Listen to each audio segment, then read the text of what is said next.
நம சிவாய வாழ்க, நாதன் தாள் வாழ்க, இமைப்பொழுதும் என் நெஞ்சில் நீங்காதான் தாள் வாழ்க. தென்னாடுடைய சிவனே போற்றி, எந்நாட்டவர்க்கும் இறைவா போற்றி போற்றி, அவனருளாலே அவன் தாள் வணங்கிடுவோம். ஓம் நம சிவாய. ஆஸ்ட்ரோ பூர்ணாவின் அன்பான வணக்கங்கள். இன்னைக்கு நாம செவ்வாய் பயிற்சி, அதாவது அக்டோபர் மாதம் 21ஆம் தேதி செவ்வாய் பகவான் மிதுன ராசியிலிருந்து கடக ராசிக்கு பயிற்சியாகிறார். அந்த கடக ராசியில செவ்வாய் பகவான் நீச்சம் அடைகிறார், தன்னுடைய பலத்தை இழக்கிறார். செவ்வாய் பகவான் ஆகப்பட்டவர் ஜோதிட ரீதியாக விரைவாக நகரக்கூடிய கிரகம், அதே சமயத்தில் சூடாக இருக்கக்கூடிய கிரகம். சனி எப்படி குளிர்ந்த கிரகமோ அதே மாதிரி அதற்கு நேர ஆப்போசிட் தான் இந்த செவ்வாயினுடைய கிரகமும்.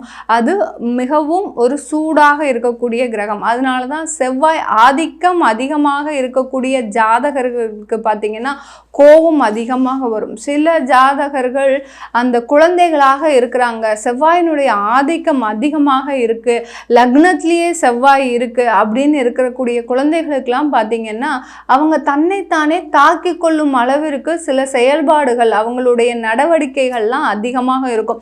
எங்கேயாவது ஏதாவது வேணும்னு பயங்கரமா அடம் பிடிப்பாங்க. எந்த இடமா இருந்தாலும் சரி கீழே விழுந்து புரண்டு அடம் பிடிக்கக்கூடிய அளவிற்கு அவர்களுடைய செயல்பாடுகள் இருக்கும். சில பேர் என்ன சில குழந்தைகள் என்ன பண்ணுவாங்க, செவர்ல போய், அதாவது வால் ஏதாவது இருந்ததுன்னா அதுல போய் நல்லா முட்டிப்பாங்க, தலை வீங்கக்கூடிய அளவிற்கு முட்டிப்பாங்க. அதுதான் அந்த செவ்வாய் கொடுக்கக்கூடிய அந்த ஒரு செயல்பாடுகள். மிகவும் ரொம்ப கோபம் அதிகமாக இருக்கும். அந்த லக்னத்திலேயே ஜாதகருக்கு அந்த செவ்வாய் பகவான் இருந்ததுன்னா இந்த மாதிரியான ஒரு அமைப்புகள்லாம் இருக்கும்.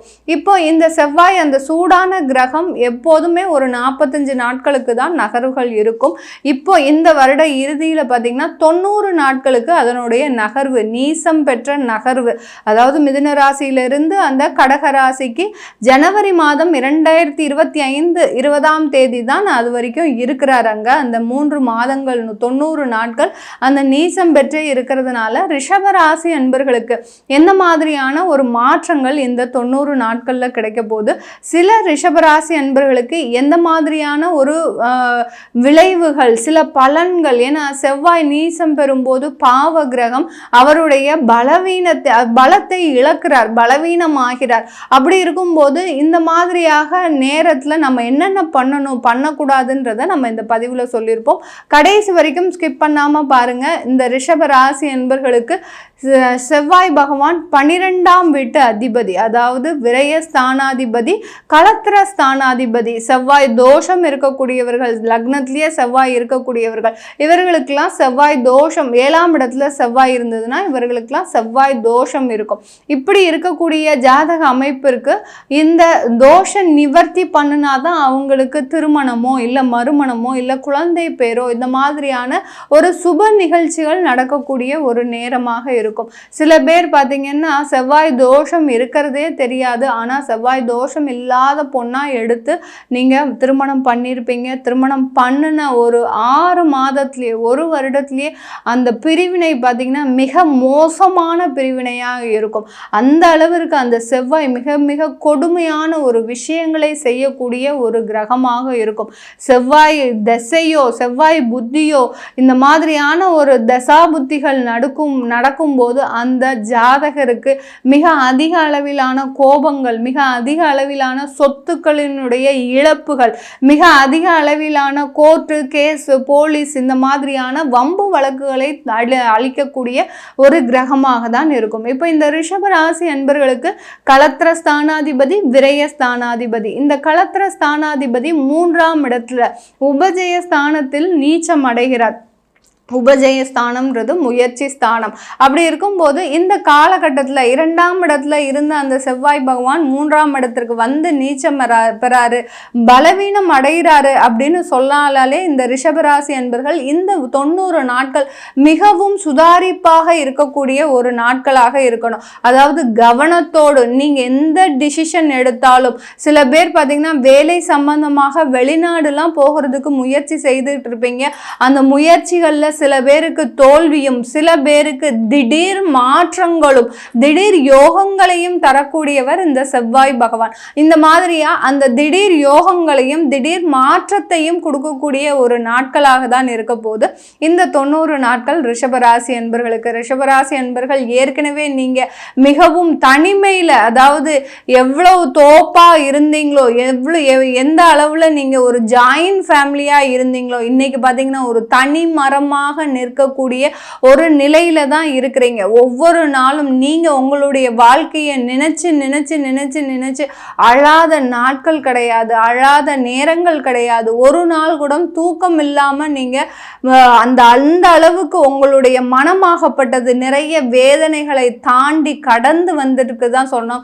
இந்த 3 மாதங்கள்ல சில ரிஷபராசி அன்பர்களுக்கு ஒரு முக்கியமான முடிவுகளை எடுக்கக்கூடிய தருணம். நிறைய பேர் சொத்து சம்பந்தமான வழக்குகள்ல இருக்கிறீங்க, சொத்து சம்பந்தமான சட்ட சிக்கல்கள்ல இருக்கிறீங்கன்னா அவர்களுக்கு எல்லோருக்குமே இந்த மாதிரியான பிரச்சனைகள்ல இருந்து வெளிவருவதற்குண்டான ஒரு நேரம்.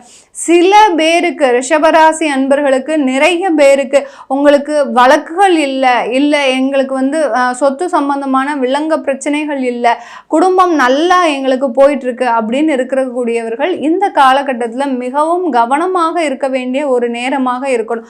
ஏன்னா 7ஆம் வீட்டு அதிபதி 3ஆம் இடத்துல, கலத்திரஸ்தான அதிபதி 3ஆம் இடத்துல நீச்சம் அடையும் போது தேவையில்லாத பேச்சுவார்த்தைகள், தேவையில்லாத கருத்து வேறுபாடுகள், சில பேருக்கு விவாகரத்து நடைபெறுவதற்கு கூட இந்த காலகட்டம் மிகவும் சாதகமாக இருக்கு. அதனால எந்த அளவுக்கு நீங்க மிகவும் எச்சரிக்கையோட இருக்கிறீங்களோ ரிஷபராசி அன்பர்கள், அந்த அளவுக்கு உங்களுக்கு மிகப்பெரிய ஒரு சாதகமான ஒரு நாட்களாக தான் இருக்க போகுது. யார் யாருக்கெல்லாம் நிறைய கடன் பிரச்சனைகள் இருக்கோ அந்த செவ்வாய் பகவான் விரய ஸ்தானாதிபதி 3ஆம் இடத்துல நீச்சம் அடையும் போது அந்த கடன் பிரச்சனைகள் எல்லாமே குறையக்கூடிய ஒரு நேரம். நீங்க பட்ட அவமானங்களும், நீங்க பட்ட அசிங்கங்களும், நீங்க பட்ட ஒரு மனவேதனைகளும் முடிவுக்கு வரக்கூடிய ஒரு மாதங்களாக தான் இந்த 90 நாட்கள், இந்த 3 மாதங்கள் இந்த ரிஷபராசி அன்பர்களுக்கு மிகப்பெரிய ஒரு நல்ல வளர்ச்சியை தரக்கூடிய ஒரு மாதங்களாக இருக்க போது. ரிஷபராசி அன்பர்கள் தன்னுடைய குடும்ப வாழ்க்கையில மிகப்பெரிய ஒரு நஷ்டங்களை சந்தித்தவர்களாக தான் இருக்கிறாங்க. நஷ்டங்கள்னா நம்ம செல்வ வளம் மட்டும் சொல்லக்கூடாது இந்த ரிஷபராசி அன்பர்களுக்கு. ஏன்னா சொத்துக்களை இழந்துட்டீங்க, அடுத்து பார்த்தீங்கன்னா உறவு முறைகளை இழந்துட்டீங்க, சகோதரிகளால் ஏமாற்றப்பட்டீங்க நீங்க ரிஷபராசி அன்பர்கள். அவர்களுக்கு எல்லோருக்குமே உங்களுடைய சகோதரிகள் மூலம் பாதுகாப்பும் அரவணைப்பும் கிடைக்கக்கூடிய ஒரு நேரம். இத்தனை நாள் யார் யாரெல்லாம் உங்களை எதிர்த்து நின்றாங்களோ அந்த செவ்வாய்ன்றது பார்த்தீங்கன்னா கூட பிறந்தவர்களுடைய காரகத்துவத்தையும் குறிக்கும். அதனால அந்த 3ஆம் இடத்துல அந்த செவ்வாய் நீச்சம் அடைகிறதுனால, 3ஆம் இடம் சொல்றது பார்த்தீங்கன்னா சகோதரிகளை குறிக்கக்கூடிய, இளைய சகோதரர்களை குறிக்கக்கூடிய ஒரு ஸ்தானம். அந்த 3ஆம் இடத்துல நீச்சம் பெறும்போது இந்த ரிஷபராசி அன்பர்களுக்கு யார் யார் மூலமாக நீங்க சகோதரிகள் மூலம் நீங்க அவமானத்தை சந்தித்தீங்களோ அன்னைக்கு உங்களை ரொம்ப ஏளனமாக பேசியிருப்பாங்க. உனக்கு தொழில் செய்ய தெரியல, நீ வீடை பாதுகாப்பாக வைக்க தெரியல, விற்கக்கூடிய அளவிற்கு நீ என்ன பண்ணுன அப்படின்னு உங்களை பார்த்து, உங்களை கீழ் இருந்தவர்கள்லாம் உங்களை பேசாத ஒரு நேரமே கிடையாது. அந்த அளவுக்கு இருந்த இந்த ரிஷபராசி அன்பர்களுக்கு இந்த 3 மாதங்கள் அவர்களுடைய ஒத்துழைப்பும் அவங்களுடைய ஆதரவும் கிடைக்கக்கூடிய ஒரு நேரமாக இருக்கும். யார் யாரெல்லாம் உங்களை பார்த்து தப்பா பேசுனாங்களோ அவங்க உங்ககிட்ட மன்னிப்பு கேட்கக்கூடிய ஒரு தருணமாக இருக்க போகுது இந்த ரிஷபராசி அன்பர்களுக்கு. குடும்பத்துல உறவு முறைகள்னு சொல்லும் போது முக்கியமான ஒரு ஸ்தானம் கணவன் மனைவி ஒற்றுமை. அந்த அந்யோன்யம்ன்றது இந்த ரிஷபராசி அன்பர்களுக்கு நாளாக ஆக குறைஞ்சிக்கிட்டே வருது. எந்த விதமான ஒரு முன்னேற்றமும் இல்லாமல் மிகவும் ஒரு சோர்வடைந்த நிலையில், நம்ம எதுக்கு வாழறோம், நம்ம எதுக்கு குடும்பத்தை நடத்திட்டு இருக்கிறோம், நம்ம யாருக்காக உழைக்கிறோமோ அவங்களே நம்மளை தவறாக பேசும்போது, ஏளனமாக பேசும்போது அதனுடைய வலி இந்த ரிஷபராசி அன்பர்களுக்கு மட்டும்தான் தெரியும்.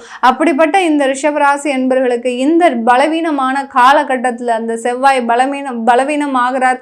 இந்த காலகட்டம் கணவன் மனைவி ஒற்றுமை கொஞ்சம் உட்கார்ந்து பேசுனீங்கன்னா பண்ணினா போறோம்.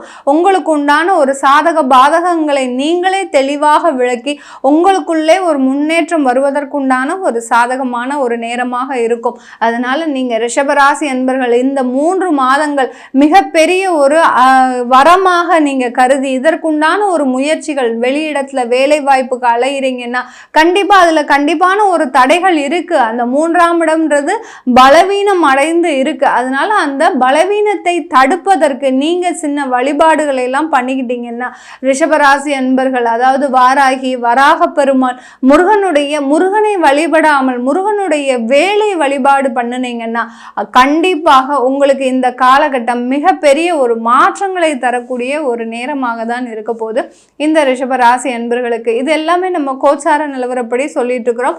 இந்த 90 நாட்கள்ல உங்களுக்கு செவ்வாய் பகவான் இந்த கடக ராசியிலேயே இருந்து நீச்சம் பெற்று இருக்கிறார்னா உங்களுக்கு வேற மாதிரியான பலன்கள் கண்டிப்பா கிடைக்கும். செவ்வாய் திசையும் நடக்குதுன்னா, ஏன்னா செவ்வாய் திசை நடக்கும்போது, நீச்சமா இருக்கும்போது செவ்வாய் திசை நடக்கும்போது எந்த விதமான ஒரு முயற்சி எடுத்தாலும் உங்களுக்கு அது சாதகமாக இருக்காது.